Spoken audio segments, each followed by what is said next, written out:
All right, welcome back, everybody. Yesterday, the American Embassy in Pretoria hosted an event to celebrate the renewal of the African Growth and Opportunity Act, AGOA.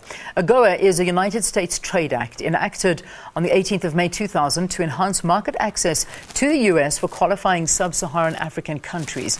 So this morning, we are joined, in our Pretoria studios, by the U.S. Ambassador to South Africa, Patrick Gaspard. Patrick, so nice to have you on the program. Welcome. Good morning, Leon. The only thing I enjoy more than being on your program is having a good braai, which we had at my home yesterday to celebrate the resolution of the AGOA talk. Fantastic. Thanks for the invite, but we'll talk about that later. And here in studio, the president of the United States Poultry and Egg Export Association. How do I say that? Is it USAPEEC? USAPEEC. USAPEEC. Yeah. Okay, USAPEEC. I saw that. I'm thinking, I don't know how to say that. James Sumner. James, good to have you on the program. My Welcome. pleasure. Welcome. All right. So let's start off with you, Ambassador. We talk about the fact that you have this braai, this important milestone to celebrate. Why? Why is it so important? Well, as you know, Leon, these were protracted and difficult negotiations that spanned close to 2 years, but we finally resolved these trade irritants that not only allows us to bring in these quality U.S. products, but allows us to pivot to begin to have real, meaningful, and substantive exchanges on what we like to call our Partnership for Prosperity to South Africa, to focus on renewable energy, regional trade facilitation, and things that the U.S. economy happens to be strong in, like information technology. So it's an important moment to pivot towards the next decade of our partnership. So through my understanding, it's now been renewed for 10 years. I mean, it used to run on 5 years, but I think now it's 10 years. Is this correct? That is correct, which is absolutely unprecedented. It's the longest ramp that AGOA has ever had, which is encouraging news for investors who are looking for long-term, sustainable relationships here in South Africa. And it's going to allow South Africa time to be able to take advantage of even more tariff lines under AGOA. And most importantly, as I noted, it gives us the opportunity to mature our economic and trade partnership. Right now, the trade between U.S. and South Africa is $20 billion. I'm confident that we can grow that exponentially over the course of the next few years. And increased trade, as your health minister, Minister Motsoaledi, said, will lead to improved outcomes in health and in job creation for South Africans. All right, James, let's talk to you now. I mean, yes, I hear our total trade is $20 billion with the U.S., but particularly on the American poultry side, why is South Africa such an important trading partner with the U.S.? Well, it's important in many ways, and two-way trade in so many different commodities. But when I started with the council, South Africa was an important market, but we were exited basically by way of prohibitive duties because of a dumping case that was brought against us 17 years ago. And now we're just excited to be back into the market and to give South African consumers another option. Yeah. Prices of feed have increased dramatically. I think the drought here has helped to bring that on, and options are needed for the consumers. Yeah.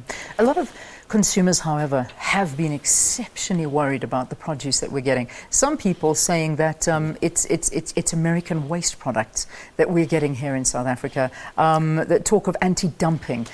Let's put this to rest. I mean, let's talk about this. Is it happening? Well, nothing could be farther from the truth. The same product that American consumers enjoy is shipped to South Africa. There's no difference whatsoever in the product. And it simply provides another option. Of course, the U.S. has the highest food safety standards in the world. Product is tested in the U.S. before it's shipped, and it's tested again when it arrives in South Africa. And your own health ministry has proclaimed that U.S. poultry is completely safe. So consumers can enjoy our product without any concern whatsoever, despite some of the claims that have been made in the media. Okay.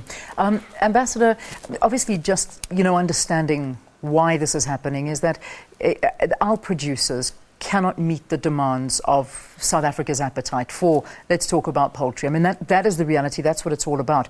And what I've heard now through the new extension of the deal is that that this renewal includes setting aside 50% of the business for historically disadvantaged individuals. And hopefully, this will grow the industry more. Talk to us some more about this. Thank you for that question, Leon. That's actually the most exciting provision in this new agreement as far as I'm concerned. Yesterday at my home, we had historically disadvantaged individuals who are serving as importers there, meeting with their U.S. industry counterparts and with the Department of Trade and Industry here in South Africa, making real deals and getting the kind of resources and infrastructure that they need to transform this industry. There's a lot of talk in the South African media this morning about transformation in rugby and cricket, but let's remember that important industries like agriculture also lack transformation. I'm proud that Jim Sumner and USAPEEC have made a serious commitment, as have our U.S. senators, to the enterprise of transformation here. And I know that when 50% of these goods will be handled by smallholder black farmers, for instance, it means that we're going to grow jobs in urban parts of the country where there are profound economic and training challenges. That crisis leads to a real opportunity here going forward. Yeah. Just finally, James, I'll sort of close with you in terms of, we've spoken about the consumer, but let's also speak about the domestic industry and the fact that they feel like they're losing out on business. I know that you're saying it gives us more options, but it's a difficult time, I imagine, for these producers to see American products coming in and stealing the market. Well, we're not stealing the market. The volume coming into South Africa has remained very constant, about 18,000 tons a month. Whether it comes in from Europe or Brazil or the U.S., it's still remaining a very similar balance. But we think there's opportunities to work together cooperatively with the South African poultry industry. And I think there's plenty of opportunity for us to cooperate. Our imports from the U.S. are only representing about 3.5% of local production. And plus we're still paying 37% duty on all of our imports. So it's only this anti-dumping duty that has been eliminated.